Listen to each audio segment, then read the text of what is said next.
Alors, un premier outil pour faire face à des situations de stress, un outil qui est particulièrement utile dans les situations relationnelles.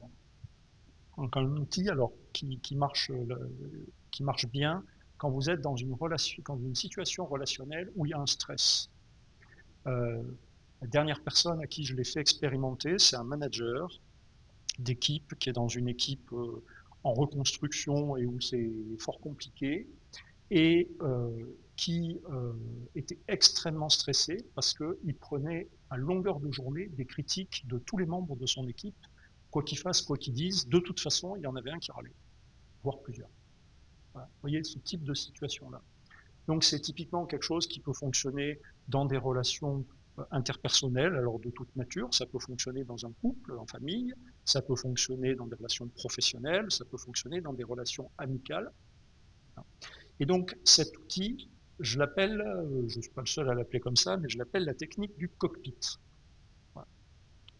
Et donc pour expérimenter la technique du cockpit, je vous propose de trouver dans votre banque de situations stressantes une situation de relation dans laquelle quelqu'un vous a dit quelque chose qui vous a stressé, quelque chose de désagréable, une critique, peut-être une critique injustifiée, voyez, ou une méchanceté, une vacherie, ou quelqu'un vous a fait une demande impossible à réaliser, vous voyez, quelque chose, quelqu'un vous a dit quelque chose qui vous a stressé.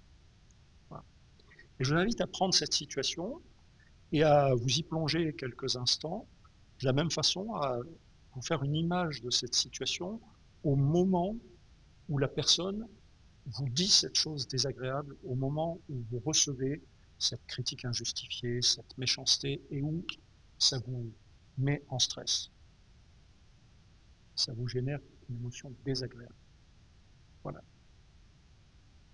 Et quand vous avez cette image devant vous, on va la garder, hein, mettez-la de côté pour l'instant. Et donc maintenant, je vais vous inviter à construire un, alors un cockpit, parce que j'ai dit que c'était la technique du cockpit, on va le faire avec un mode cockpit, mais ça peut être autre chose. Vous savez, un cockpit, les avions de chasse, ils ont un cockpit, la vitrée, et quand le pilote il monte, le cockpit il est ouvert, et puis quand il est installé, qu'il est prêt à décoller, on baisse le cockpit, et donc il est derrière cette vitre-là. Voilà. Et je vais vous inviter à vous faire un cockpit, donc à vous imaginer là où vous êtes maintenant, à vous créer un cockpit que vous allez ouvrir là, comme ça, au-dessus de vous, et puis que vous allez pouvoir baisser quand vous le souhaitez. Alors c'est transparent, hein, le cockpit, ça permet toujours de voir ce qui se passe, ça permet d'entendre ce qui se passe, mais il y a une séparation physique. Si le cockpit ne vous convient pas, vous pouvez aussi créer par exemple une cloison. Vous voyez, on fait des très jolies cloisons vitrées qu'on pourrait faire rouler pour l'ouvrir ou la fermer. Vous voyez, quelque chose de vitré que vous pouvez ouvrir ou fermer. Et je vous invite vraiment à voir, en étant assis là, à voir ce cockpit qui est ici au-dessus de vous. Et je vous invite mentalement à le faire jouer, à le descendre pour le fermer.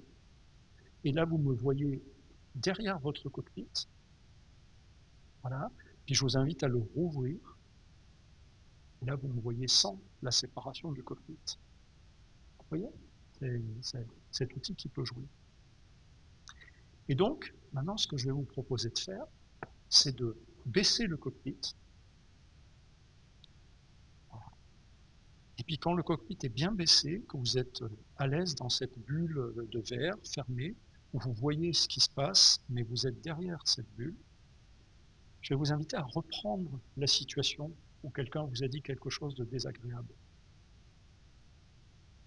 Et à la remettre là devant vous, à ressentir à nouveau, à entendre à nouveau ce que la personne a pu vous dire, à voir cette personne qui vous dit quelque chose de désagréable, mais vous la voyez derrière le cockpit.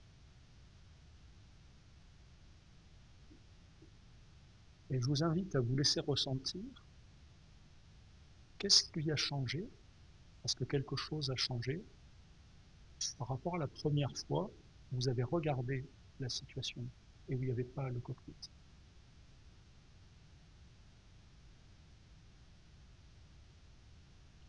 Est-ce que peut-être la voix est plus sourde?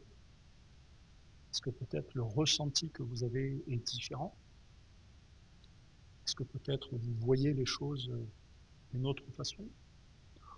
Ou peut-être ça ne change rien,